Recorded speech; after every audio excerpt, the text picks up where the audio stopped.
So, having had our hands on the demo for Final Fantasy VII Rebirth for well over a week now, on top of all of the information that we got at the State of Play last week, there's so many awesome details coming out about Rebirth, and today I wanted to go over 5 of the biggest additions or changes between Final Fantasy VII Remake and Final Fantasy VII Rebirth. Now, one of the biggest elements of any Final Fantasy game is obviously the characters, and the first addition or change in Rebirth is that we do finally have the addition of Red, Yuffie, and Kate Sith as playable characters. Now, Red was part of the group in Remake, but he wasn't actually playable, but that isn't the case any longer in Rebirth. Now, his playstyle is about guarding against damage and sort of building up his Vengeance gauge, at which point he can actually activate Vengeance mode, which grants him increased power, speed, and an attack to actually leech the enemy health as well. Now, Yuffie was playable in Remake Intermission, but that was only in a quest that was separate from Cloud's party. So this time we will actually be able to sort of team up with Yuffie, so it's not completely new. We have been able to play as Yuffie, but this is the first time that she can be part of the main party, I guess. Now, Yuffie has a throwing style which adds a bit of range to her playstyle, and that is definitely going to be the main draw to playing as Yuffie. There is also then Kate Sith, who's a newcomer to the game, and he wasn't in that part of Remake in terms of that part of the story. Now, his playstyle is defined as having cat-like agility, and he can summon a Moogle, the big white and like fluffy thing, to enhance his attacks even further. So all of these guys have very different playstyles to each other, and obviously being able to play all of these guys on top of Cloud, Barrett, Aerith, and Tifa, it is going to be a very fun combination of different characters that we can play as. Now, next up for one of the biggest additions, this is the Folio skill tree that's going to be completely new. This is something that wasn't in Remake as well. This is a new skill tree that seems to be linked to your overall party and your party level rather than any one individual, meaning that you can essentially make the whole squad stronger at the same time, earning different skill points for this Folio skill tree by completing odd jobs and stuff like that, as well as many other activities, probably some of the mini games that are spread throughout the game. Now, it is a little bit vague as of right now, but I've heard this could also be linked to your relationships with other party members as well. There is what's called your party level in the game that we'll get a little bit deeper into in the next 2 points throughout this video, but essentially the higher your party level is going to be, the more skills you can unlock and the better your team as an actual squad will be, which is very exciting. So there's almost a whole separate skill tree here that is just for the actual party as a whole rather than any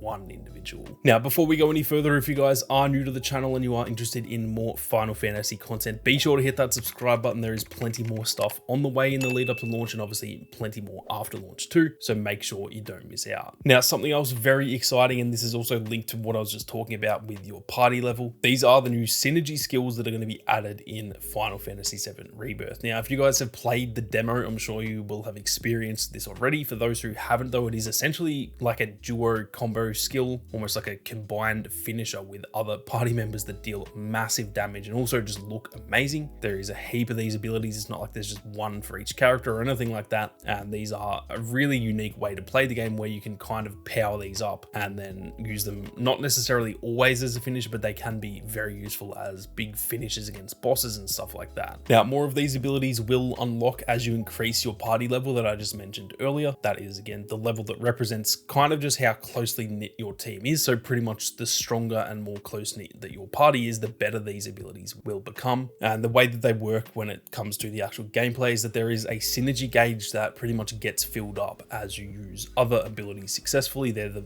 actual individual abilities, and these will just fill up as you go through general combat. So obviously if you're in a boss fight, those gauges will fill up and you can use your other abilities, at which point the synergy gauge will then also charge. And obviously once that is full, you can then use your synergy skills, which can kind of be used in combination with any character in your party. So it's not random or anything like that. You can actually choose which character you're going to do those synergy skills with. Now, the next big addition in the game is kind of in the same vein as the last two, that is to do with your relationships with other characters, and this is the character relationship system. As far as I know, this wasn't in the original Final Fantasy VII as well as the remake, and this is to do with your interactions with characters throughout the game. Now, not only do your interactions and conversational choices impact the overall story, but they will also impact your gameplay. And so we are going to have to really think about what we're saying to each of the characters in our party. As I mentioned before, the party level represents how tight-knit your party is, and if you're choosing dialogue options that maybe negatively impact your relationship with Tifa, for example, then your party level level won't be as high, meaning that you won't be able to acquire certain skills or abilities until you repair or strengthen that relationship a little bit more. At least that is what I'm taking this as meaning anyway, because it is overall a little bit vague. They haven't given that much information just yet, but that pretty much seems how this is going to go. We've seen this before in plenty of other games out there where, you know, your interactions with different characters do impact the game, but I don't think I've ever really seen it to this extent, to where if you actually have a negative interaction with one of your party members, it can lower your party level, and then you can actually no longer do certain moves or abilities, and even certain of those skill points that I mentioned earlier in the folio skills, they may then become locked until you can repair those relationships. So it is going to be very interesting to see how deep this is, but overall it does sound very exciting, and it makes me feel a little bit more invested in the actual dialogue options in the game by making sure that I'm choosing the right options to make sure I'm not pissing anyone off in the party, therefore making my gameplay a little bit worse until I fix that. Now, last but definitely not least, we have a very good addition to the game, or it's more of a change really from Final Fantasy VII Remake, and this is permanent side content, or they're called odd jobs in this game. That was a big issue to do with Final Fantasy VII Remake. One of the bigger issues that I've seen brought up a lot about the remake is that in the, I guess, the side content, that would often become locked once you progress the story to the next chapter, meaning you were kind of forced to do any side content while you could, because if you moved on to the next chapter, that side content would no longer be available, and therefore you couldn't really save that for later or anything, which is how a lot of people like to play these sorts of games, kind of beelining the main story and then saving that side content for after you've actually completed the main story. Now, in Rebirth, they have confirmed that, quote, story progression doesn't affect side missions, meaning that the odd jobs will still be available after you've finished the story, or essentially just at any point throughout the story, and they will never go away until you finish them. Now, this is a very good change in my opinion, especially with this being much more of an open world game than the previous game, because one of the biggest, I guess, bonuses of an open world game like this is that you can kind of pick and choose what you want to do and when you want to do it, at least in most other games anyway. Now, with the remake, because it was a bit more linear, just because that's how the story kind of made it have to be, that was fair enough that they had to do it the way that they did. But with this game being a little bit more open than the previous game, just because that is how this story plays out, we are now out into the open world that we see at the end of Remake. It is definitely the next evolution of the side content, and it's a really good change that I think a lot of people are going to enjoy, that we can just kind of get through these odd jobs whenever we want, rather than sort of feeling rushed to do them when we are at certain points throughout the story. But anyway, that is it for some of the new exciting stuff and the changes that we are getting in Rebirth compared to Final Fantasy VII Remake. Like I said earlier, keep your eyes peeled on the channel for more as we get closer to the launch of Rebirth. There is plenty more content on the way, but with that being said, thank you all very much for watching. You guys have a great day, and I'll catch you all in the next one.